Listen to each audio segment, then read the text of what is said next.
بسم اللہ الرحمن الرحیم۔ السلام علیکم ناظرین، کیا آپ جانتے ہیں کہ مذہب کب اور کیسے وجود میں آیا اور انسانی معاشرت کی ابتدا کیسے ہوئی؟ انسان جو اپنی تخلیق کے وقت مذہب کے حوالے سے بالکل خالی الذہن تھا، پھر ایسا کیا ہوا کہ مذہب انسانی زندگی کا اہم ترین جز بن گیا؟ کیا یہ محض کسی خوف کا نتیجہ تھا یا کچھ اور؟ ناظرین، مذہب کے آغاز کے بارے میں دو نظریے پائے جاتے ہیں، ایک ارتقائی نظریہ اور دوسرا الہامی نظریہ۔ دوستو، مذہب ہزارہا سال سے انسان کی فطری ضرورت اور اس کی مجبوری رہی ہے۔ انسان ہر دور میں کسی نہ کسی شکل میں مذہب اور کسی سپر نیچرل پاور کا متلاشی رہا ہے۔ دوستو، ڈارون کے نظریہ ارتقاء سے متاثر مغربی محققین نے مذہب کا ارتقائی نظریہ پیش کیا ہے۔ مذہب کے ارتقائی نظریہ کی روح سے حضرت انسان کی ابتدا جہالت اور گمراہی سے ہوئی، لیکن چونکہ غور و فکر انسان کی فطری عادت ہے، اس لیے ابتدا میں ہی انسان نے فطری مناظر اور طبعی حوادث کو سمجھنے کی کوششیں شروع کر دیں کہ یہ شمس و قمر کا طلوع و غروب، لیل و نہار کی آنکھ مچولی، رعد و سحاب کی گرج چمک، پہاڑوں کی آتش فشانی اور زمین کا سینہ تک ہلا دینے والے خوفناک زلزلے، آخر یہ سب کیا ہے؟ ناظرین، اپنے جسم کی حفاظت، خوراک کی فراہمی اور جنسی ضروریات کی تسکین کے بعد جس چیز نے انسان کو سب سے زیادہ پریشان اور خوفزدہ کیا، وہ اس کے کسی عزیز کی موت تھی۔ انسان یہ سوچنے پر مجبور ہوا کہ آخر وہ کیا ہے جس کے بلبوتے پر وہ زمین پر سینہ اکڑائے چلتا رہتا ہے، اور جب وہ نہ رہے تو نہ صرف یہ کہ وہ جسم کو حرکت نہیں دے سکتا بلکہ بولنے تک سے بھی قاصر ہو جاتا ہے۔ دوستو، ابتدائی دور میں انسان خاندانی زندگی کے دائرے تک محدود تھا اور اجتماعی زندگی نے اس کے ذہن میں ابھی جنم نہیں لیا تھا۔ یہ دور گویا جنگل کے قانون کا دور تھا اور ہر شخص اپنی مادی ضروریات کے حصول کے لیے حسب منشاء طاقت کا استعمال بھی کر لیتا تھا۔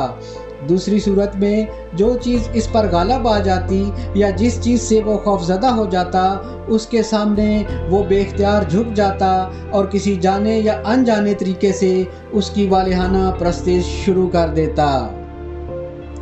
ناظرین، نسل انسانی کی ترویج و ترقی کے ساتھ انسان میں اجتماعی زندگی کا شعور پیدا ہوا اور اس کی انفرادی زندگی قبائلی زندگی سے ترقی کرتے ہوئے قبائلی حکومت کی شکل میں سامنے آنے لگی۔ یوں زندگی سے بھرپور ایک معاشرہ وجود میں آنے لگا جس میں افراد و قبائل ہر ایک نے اپنے لیے کچھ اجتماعی فرائض اور اخلاقی ذمہ داریاں طے کی، اور اس طرح انسانی معاشرت کی ترقی کے ساتھ ساتھ نت نئے مذہبی تصورات بھی پروان چڑھنے لگے۔ ناظرین، مذہب کے ارتقائی مراحل کی ترتیب میں کافی اختلاف پایا جاتا ہے۔ بعض محققین کا خیال ہے کہ مذہب کی ابتدا اکابر پرستی سے ہوئی، جبکہ اکثر کی رائے میں اس کی ابتدا مظاہر پرستی سے ہوئی، مگر جوں جوں انسان کا علم و عرفان وسیع ہوتا گیا، ان میں سے کچھ نے از خود محسوس کیا کہ ان کے اکابر یا محاصرین میں سے تو کوئی سپر پاور نہیں ہو سکتا، اور یہ کہ مظاہر قدرت تو خود کوئی خدائی یا پراسرار قوت ہرگز نہیں رکھتے۔ دوستو، جولین بکسلے وہ پہلا مغربی مفکر ہے جس نے ڈارون کے نظریہ ارتقاء کو مذہب کی تاریخ پر چسپاں کیا۔ مذہب کے ارتقاء کے دیگر حاملین نے اس ضمن میں جو مراحل بیان کیے ہیں، ان سب میں سر فہرست مکمل لا دینیت اور لا مذہبیت کا دور ہے۔ یہ تخلیق انسانی کا بالکل ابتدائی دور تھا۔ مغربی محققین کا خیال ہے کہ جب انسان پیدا ہوا تو وہ مذہب کے تصور سے بالکل ناآشنا تھا۔ اسے زیادہ زندگی گزارنے کے لیے ضروریات زندگی کے علاوہ مذہب یا مذہبی عقائد و رسومات کا کچھ پتہ نہ تھا۔